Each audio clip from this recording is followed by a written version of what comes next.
All right, in this episode, we bring in Longtime Deseret news reporter Lois Collins, who recently wrote an article about the infertility rate. Utah, of all places, in a recent study, dropped further than any other state in the United States in their fertility rate. That is, how many babies are being born to each woman. And that's a very important issue. What is happening? What are the underlying dynamics of this? The fertility rate in the West is dropping everywhere. But for Utah to be the state that drops the most in their fertility rate should be a concern for everyone. Now, this episode is brought to you by Go and Do Travel. I am the official spokesperson for Go and Do Travel and the Journey of Wisdom cruise. This is a cruise where we are on 3 different continents. We are in Greece, Europe. We are in Turkey, in Asia. We are in Cairo, Egypt, in Africa. We'll go over the teachings of Paul and John, Abraham, Joseph of Egypt, and Moses, and contrast those with the philosophies of men that we have today. We'll be right there in Athens, kind of the birthplace of philosophy. This cruise is September 12th through 24th this year, 2025. I think it'll be an amazing time. Hope to see you there. Here we go.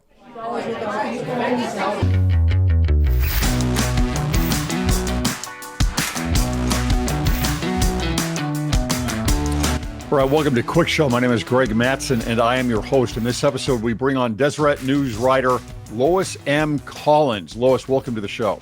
Thanks. Glad to be here. Now, you said earlier you have written for Deseret News for 42 years. That is incredible. I'm pushing 43. Okay.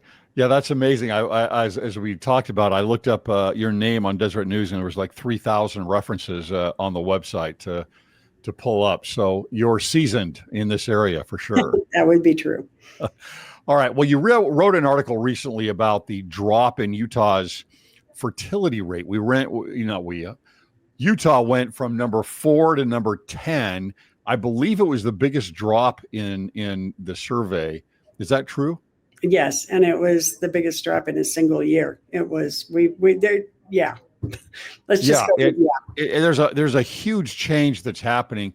Let's talk about what's going on. Why is this change happening, specifically in Utah, that has dropped more than any other state?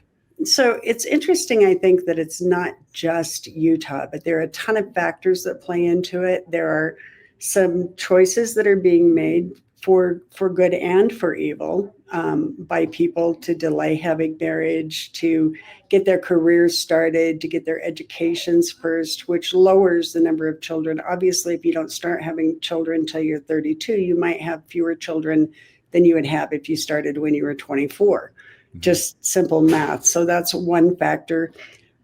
Education in Utah is very highly valued, and we have a ton of women who are going to college, but they're putting off having childbearing. So that has some implication.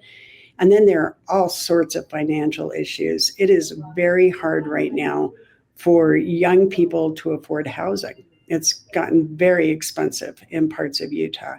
And so that plays into it too. So you can kind of pick what you consider your poison. There are a lot of things going on specifically in Utah that are impacting their fertility numbers. So let's go one layer deeper than that. Okay. So we see that there are more women are going to college. We're putting off childbearing longer. The next round would be why? Why are we doing that? I mean, those are things that I think are pretty obvious that are slowing down the fertility rate. But why are we doing that? Why is there such a change? Why is there a change in delaying to have kids and to have fewer kids? And I don't think it's just in Utah. If you look at the numbers, there are only 2 states that actually had fertility go up, and there was 1 state where it was flat. Mm-hmm. So it's across the country. And Utah actually at number 10, that means that there are 40 places that have even lower fertility than Utah. So this is a national trend. And I would say that it's also an international trend. And part of it has... At least in the West. Yeah, well, and it has to do with some shifting values. I think that there's more emphasis, and this has happened, it started with marriage, where people stopped seeing marriage as something that you do in order to launch a life. What they called it's the cornerstone versus the capstone. So fewer young couples are getting married and then deciding they're going to go to college and support each other with work while they do that, or get married and then have families. So things are kind of out of order. People are saying, we want to have our full career established. We want to feel like we can financially afford to have marriage and children. And even marriage is being pushed back, like it's unaffordable. So those are trends that are happening all over the country, and they're certainly happening in Utah as well. The numbers don't lie. It's just fertility has dropped completely. We're well below replacement rate, and we're still in better shape than most of the country. Well, we look at the fertility rate in Utah. We've dropped from 2.1% from 2022 down to 1.521%. Yeah, and it's not quite percent. It's not a percentage number. We dropped about 2.6%, I think. But what that is saying actually is that the average woman, if she lives through her entire childbearing years, she could be expected to have, the replacement rate is 2.12. So it would take 2.12 women in order to replace the population, not women, but babies, to replace the population. Sorry, I fumbled tongue things. You'll get used to it. In the U.S. now, the rate is 1.62 babies per woman. So that's way below replacement rate. In Utah, it's 1.8. And it dropped, I think, from 1.84. So it's not a humongous drop, but it's been an incremental drop that has happened over time pretty consistently. Well, from what I've seen, there's been, for Utah, there's been a 15-year drop. 15 years in a row, it's dropped. And pretty much the same in the country. So we're really not outliers. What makes us outliers is that Utah had such large families. This was a state where there was robust fertility, and that's been part of the economic success of Utah. And Utah's doing great compared to a lot of states economically. And part of that is that we have a robust population of young people coming up through the ranks who are learning and earning and coming up with new ideas and being inventive and entrepreneurs and all these things. And all of that sort of dies if you don't have young people coming up through the ranks. Yeah. So when you are at or near the top in the number of children per woman in replacement, and then you go along with the cultural shift of values in the nation, then you're going to have a greater loss. I think right? Because if you're close to or following or tracking at least the national the national average of when you're getting married and postponing that, and you're tracking the national average of kids that you're having for replacement in your family, then you're going to have a greater drop. That makes perfect sense to me. I do have to say that I'm not a demographer. I'm a really good speller, and I do a lot of reporting on this stuff. Spell demographer. But I'm not a demographer. That does, however, in everything that I've reported, that makes perfect sense to me. Okay, so let's look at the economic issues here. So They're right huge. now, I mean, property prices are very high. Jobs are low. So you've got a larger number. There's 40% of all kids now, high school graduates that go to college in the country. That is correct. 40%. That's a really large number, actually, when you stop and think about it. And it's 40%. Higher for women. And it's also higher for women. And it's higher for women. By the way. Yes, it's 60-40 for women, roughly. Yeah. And so you have all of these women going to college, putting off marriage. Perhaps they're even, even when you go into the graduate degrees of master's and doctorate, et cetera, you've got a even higher percentage of women that are in those graduate degrees.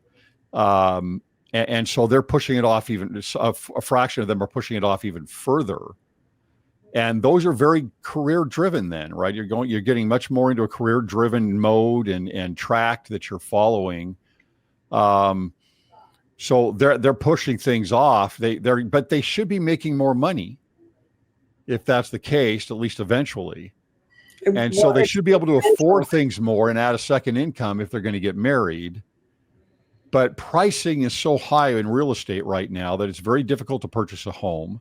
You see, I don't know what it is around where you are at, but me in Arizona here, I mean, it looks like 4 out of 5 new constructions or developments are all apartments. That is exactly what it looks like here. It's tons of apartments. I have 2 daughters who are probably the prime age group we're talking about. One's 26, one's 28, and they don't see how they will ever own a home. They might be able to rent one in a iffy neighborhood maybe, but there's a lot of discouragement among young people. It's hard right now. And with college, a lot of the kids have college debt that they're also paying off. So they have student loan debt. Healthcare is expensive. Jobs, a lot of jobs are downsizing, or the jobs that are growing are not necessarily the jobs that have great benefits and make it so you can afford, at least in your young years when you're starting a family, housing. And so it all goes back in a circle. It's a lot of money pressure right now on kids, and a lot of feeling that they can't do it, so they don't try. So what is the answer to that? How do we shift that? I don't know exactly how we shift that. I've heard a lot of suggestions on things. I think that you start by being family friendly. You start with some policies maybe that are family friendly. If women don't believe that they're going to have access to any paid leave to take their child to the doctor if he's sick, or they don't think that they will be able to have flexible schedules, or if something happens like the pandemic, they will simply have to drop their careers, but they also can't afford to live without their careers, then the thing that is set in stone, which is the thing that you have right now, becomes more valuable, and the thing that you maybe don't have right now, a future baby, becomes a future baby. So I don't know. I just think that we have to look at it more systemically, and we have to realize that we're all impacted. This is not a young people problem. This is not a middle-age problem. This is not an old age problem. We are all impacted by fertility. And when I started writing about this years ago, I thought, who cares? People make individual choices, and what's it to me if you don't have kids? But there are so many interconnections, and people are not recognizing how important it is to have youth and a robust population and all of the things that come with that. Well, I don't think people realize the effect on the economy. Oh, it's terrible. It's terrible. You wrote previously a few years back about an inverted pyramid. Yep. Where you have in the population, you've got this, you invert it, you've got the large portion up top, which is, let's call it the boomers. Yeah, it's my generation. Yeah. Yeah. And you're talking about retirement. You're talking about people on Social Security, people that are using perhaps definitely the most amount of healthcare expenses. And so you've got Social Security and healthcare expenses, and then you come down into the working age individuals, and then you go down into the kids, right? And so you've got those in the middle that are at working age. They are supplying the economy with productivity to cover the boomers, and then also to cover the kids that are not yet into the workforce. Yeah, it's very true, because my Social Security, so I'm in my 60s, my Social Security money helped the generation before me, because those trust funds have been tapped along the way. So I need somebody to come up behind me and shore me up so that I too can have a healthy retirement.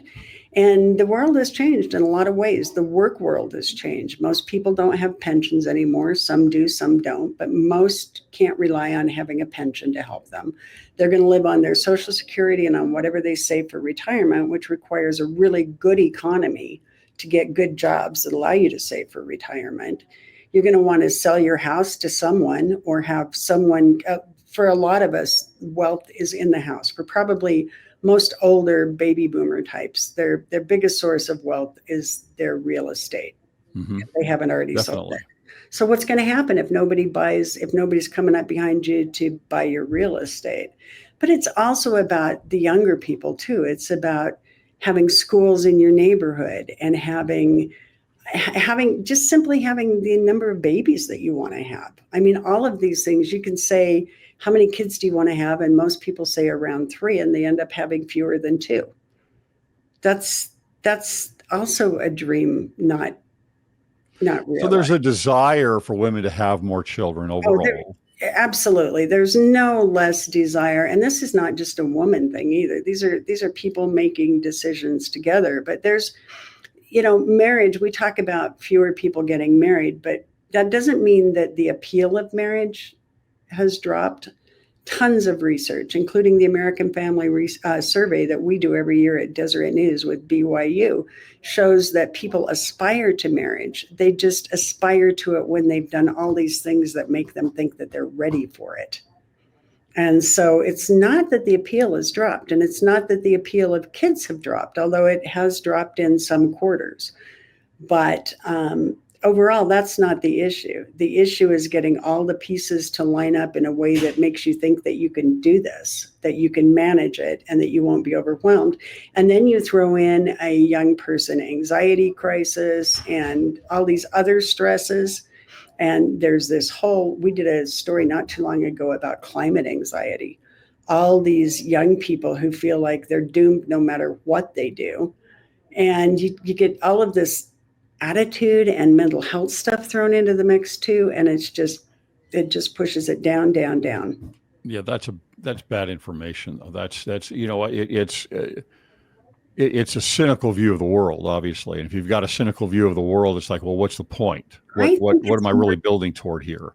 What are my kids going to have? I think it's more sorrowful than cynical. Most of the kids that I know, and I know a ton of them because of the age group of my own children, most of the young adults that I know are less cynical than they are kind of sorrowful. They feel like the world has changed and not in their favor. And I think that that's really sad. I think that we need to, and I even think politics hasn't helped because people are so divided and so kind of angry and irritable that I just think it's hard to be truly joyful right now. And we need a certain degree of joy to move forward.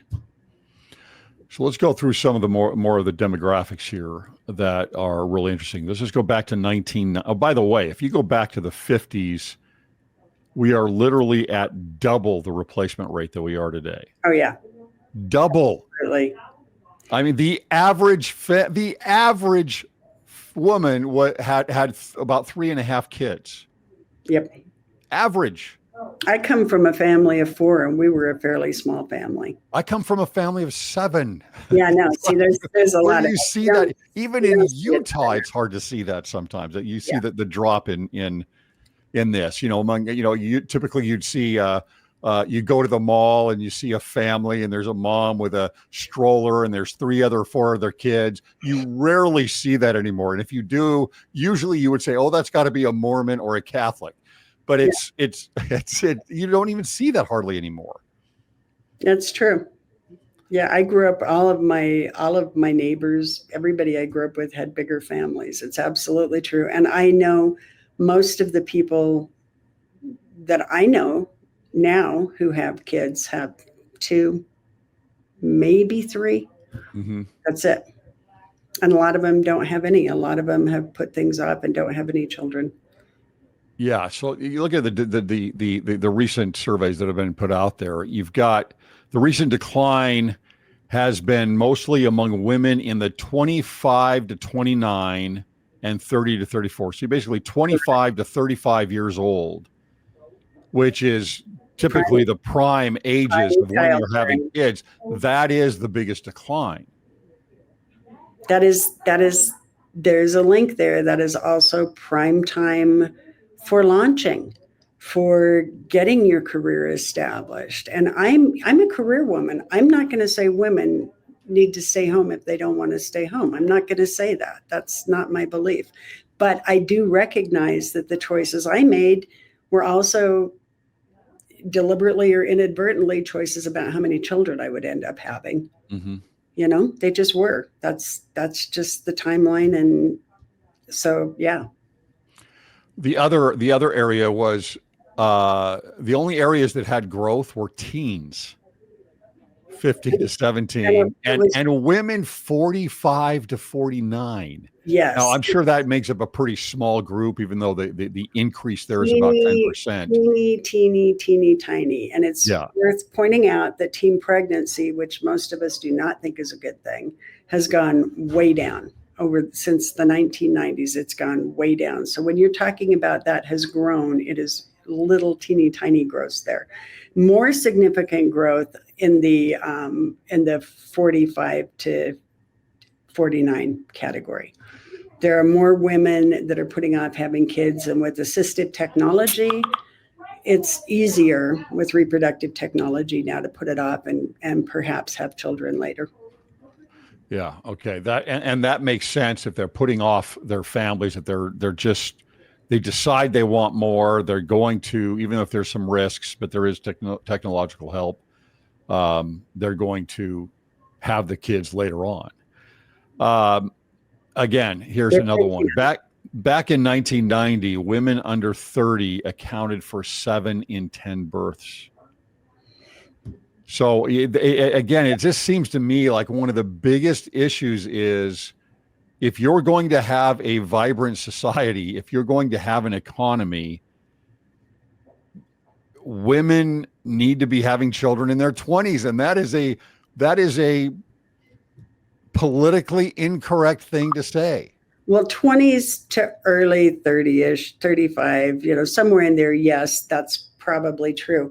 But in order to do that, they have to be able to afford food and housing and all of these other things. And if they don't feel like they can do that, if they are working, I have one of my daughters is working, and this is not a joke. She is working 1 full-time job and 2 part-time jobs. And a little bit more than half of her income goes to her apartment, to her housing. That's hard to start thinking, yeah, right now I think I'm going to have a kid. It's just hard to do. Well, part of that also is, I think that with the economy that we have moved toward over time, and I think this is from both parties that have pushed this, is you've had policies that have measured the market more in stock value than they have in income. And that's a problem. There's only 40% of the population even has anything in the stock market. That's true. And that's going to be mostly the older group, right? That are building up their 401ks. Well, and the wealth gap is huge now. And the wealth gap is huge, because we've looked at this, and the policies have focused on this, and whether it's capital gains taxes or et cetera, it's okay. Well, what do I have for my nest egg? And so that's obviously going to be for those that are in the market, where most of America is not in the market and simply want a good job. They want a higher paying job. They need the income. They want which would allow for a couple of things. Number one, even if you've got 2 incomes within the home, you can purchase a home, you can launch a family, et cetera. The second thing that I think is even more important to me, and this is just my personal belief, is that you would have men that could have a higher paying job so that some women could stay home. Well, because there are a number of women that would rather stay home if they could. That is absolutely true. But they just can't do it. Or men that would stay home. Sure. There are men that would be happy to stay home. Families don't feel like they have the option to decide who can stay home, whether it's men or women. And there are a growing number of men who are perfectly happy to stay home and let a woman who's got a good career, you kind of base it on who has the best career. But the other thing that plays into the employment part of it is, not only is the focus more on kind of corporate wealth for the stockholders, but if you want to be considered a good employee now, in a lot of jobs, you're never off. You are never off. You are working around the clock. It used to be that doctors and news people and police officers, you're kind of always on call. But anymore, bosses want to be able to reach out to you and have you do something for them at 8:00 at night.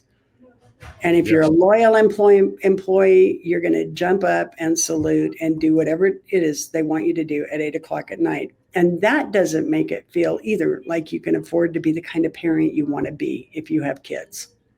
Well, that's a technology issue. Honestly, that's a Partly. technology. We're creatures of opportunity and convenience, right? And so if we have got the ability to just shoot a text or shoot or Slack someone, it's easy to do. And it's like, well, I better get that done now. I want to even if it's not pressing for the employee, it's like, well, if I do this now, I'll look better. I want to take care of this. I want to be responsible. Not only that, but there's also, my boss just sent me this. I guess he wants me to do that now. So it's a whole bunch of things. And the other thing that plays in is a sharp increase in schedules that are not at all, that are not only not flexible, but that are in flux. So what do you mean by that? It literally in flux. It's like spur of the moment scheduling where people have jobs where you go in to work at the restaurant and it's a slow night and they tell you you have to go home because they don't want to pay you for it, or they call you in unexpectedly, or I did a huge story a couple of years ago about all these people who don't know what their schedule will be a week from today. They have no idea what their schedule will be. So how are they supposed to figure out anything? How are they supposed to make arrangements for childcare if they need it? How are they supposed to make arrangements of any sort if you don't have any sort of set schedule? And it's increasingly that way, where it's just in time scheduling, call in today and I'll let you call in at 6:00 and I'll let you know if you need to come into work today. Well, that also means that you can't figure out how much money you have coming in because you have no idea. I get paid for an 80-hour pay period. These people do not necessarily. They may get paid for more sometimes, but they may sometimes get paid for 27 hours in an 80-hour pay period. Yeah. So how do you budget? You don't. You just don't. I have talked to so many people who are absolutely desperate, but this is a job they have. They're looking for other jobs. There are just so many things going on. And it's kind of like trying to build Mr. Potato Head. You look at your own potato head and you say, I've got this nose and I've got this hair and I've got these eyebrows and I've got, but so they each look different. Each person's situation looks somewhat different. And it's hard to figure out how to make it work. But for the sake of the country, we have to have some sort of policies that are friendly to where people are and that help them feel like they can have kids and like they can have good jobs and like they can survive. Yeah, and again, that disrupts the family completely, and it's like it's completely pushing against a regular family life, and I do think a lot of it is technology these days. But this was interesting. I had just looked at this yesterday. I was watching a clip of Aldous Huxley, and he says this. He said, "Man is being subjected to his own inventions." This was 20 years ago, 25 years ago. But he says, man is being subjected to his own inventions. He is now the victim of his own technology. I totally believe that. I also believe, though, that if we don't figure out the fertility thing, we will no longer be subjected to our inventions because nobody will be inventing. Absolute problem. Well, look what we've had until recently, even the last couple of years. You've had like we've been idle in our progression on things in so many ways. I know we've got the internet and social media. Okay, great. But what kind of productivity does that provide? It's more like, again, it's more of a convenience issue that we're typically looking at. It's not innovation in technology that spurs on a lot of jobs and spurs on, a betterment of of humankind. It's convenience that we're typically looking at. And sometimes it's bad convenience. Sometimes it's misinformation, bad information, outdated information. It drives my pet peeve in the universe. This has nothing to do with fertility, but I'm going to say it anyway, is that I will call up information on the internet and there's no date on it.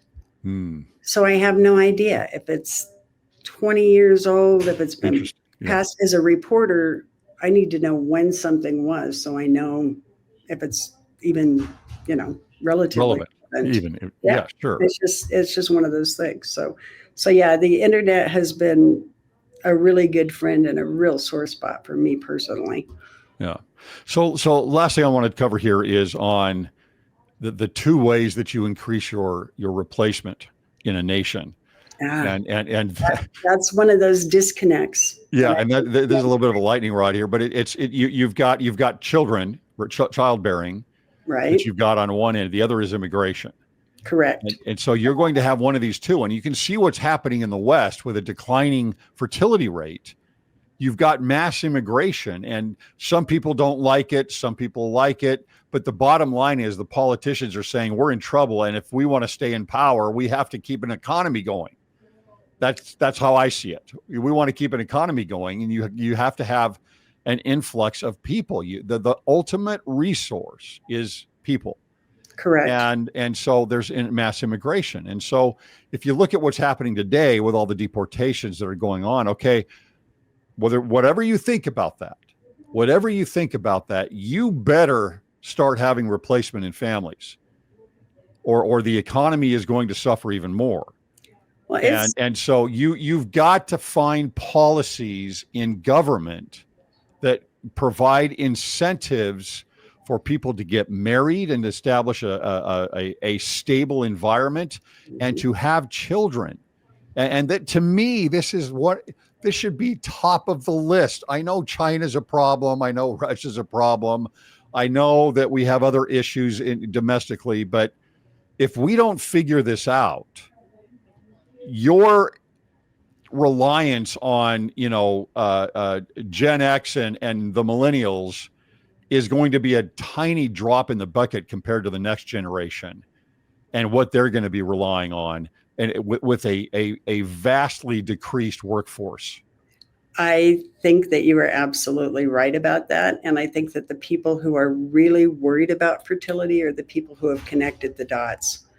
And I don't think that as many people have connected those dots as should. I don't think that people understand that even our stance on immigration, regardless of where you stand on that, even that has an impact on fertility.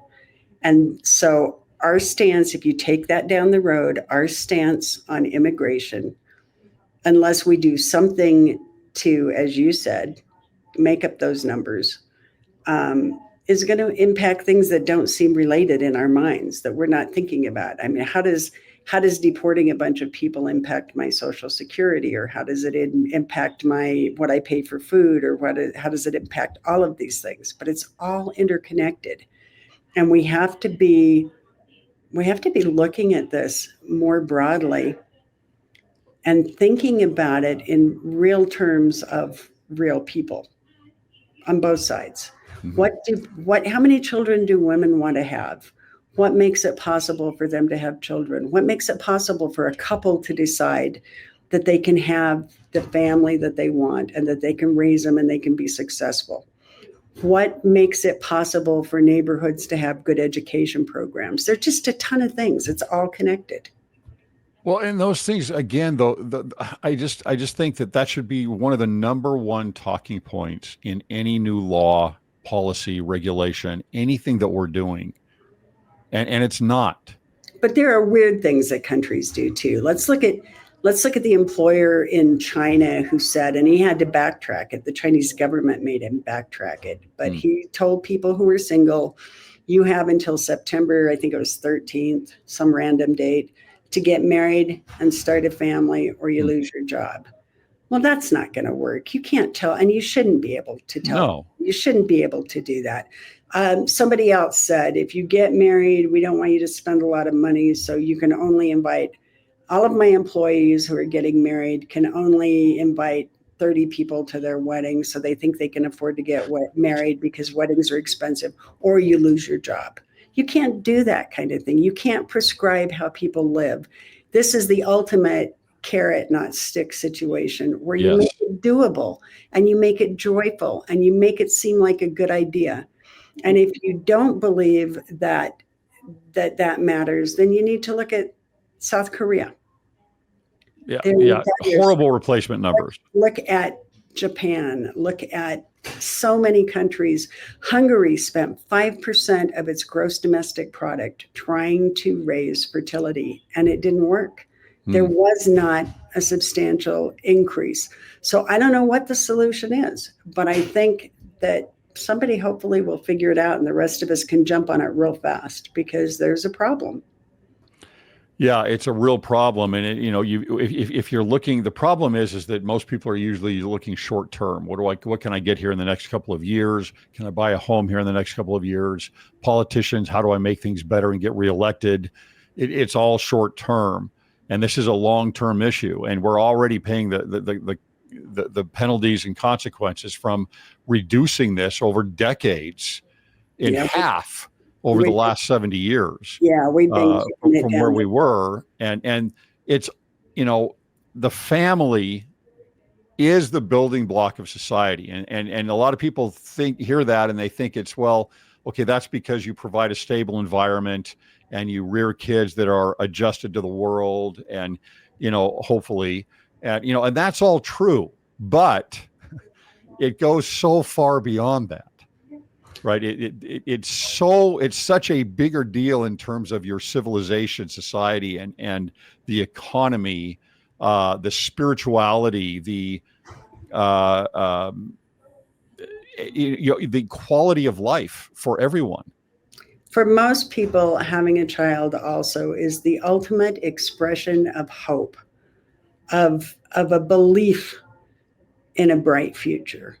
You have children and you send them out in the world, you hope to do good. But if you believed that there was absolutely no good to be had, you wouldn't have children. You love your kids and you believe good things are out there for them. It's an expression of hope and of joy. Well, and you want good things to be out there. Absolutely. It is, I mean, again, human nature is that if I have that in place, I am going to try harder for a better future for my children. And so when you decrease that hope and that desire and incentive for a better world, that's not a positive thing. It's true. Not a positive thing. Lois, thank you so much for your time. Really appreciate it. I'm going to follow you even more. For those of you that have enjoyed the interview, look up Lois M. Collins with Deseret News. She's got a lot of articles, and look for what she puts out next. Thanks. Nice talking to you. Appreciate it.